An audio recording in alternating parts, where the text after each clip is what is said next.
Growing wildfires in Manitoba have prompted evacuations, forcing people from their homes, and today, officials are reporting a high to extreme level of danger in the province's north.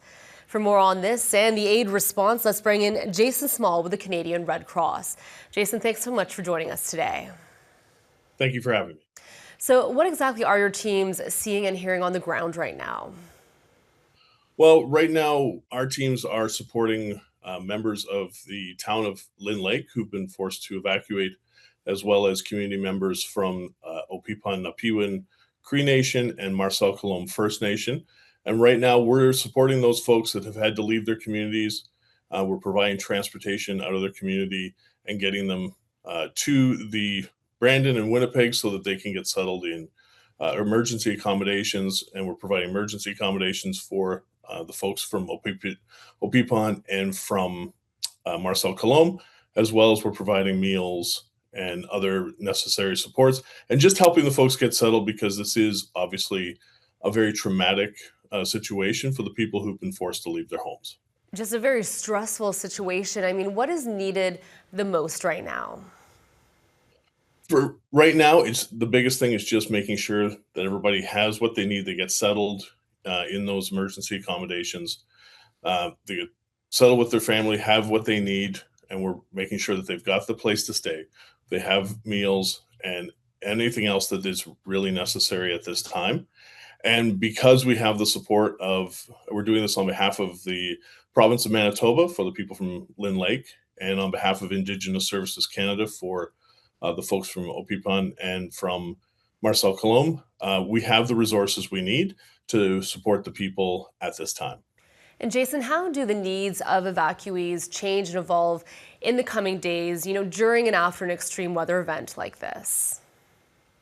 Well, it's each situation is different and things evolve differently, but definitely for the people who've evacuated, always our focus is on making sure they have the important things they need: place to stay, meals, other necessary supports, possibly referrals to medical help or other assistance. We work with community partners to provide whatever else is needed, possibly recreation or any other activities, especially for the children. So right now, we're just focused on making sure that everybody's out safely and they're out to the host communities, and then that they can get settled in those emergency accommodations.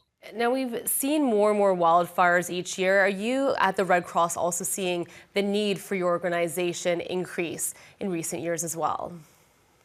We have seen an increase in wildfires and in emergencies over the past decade, and our team is prepared to support that. We have a very well trained, very experienced team of staff and volunteers who are always ready to help people and provide the service that's whatever's requested of us by our government and community partners.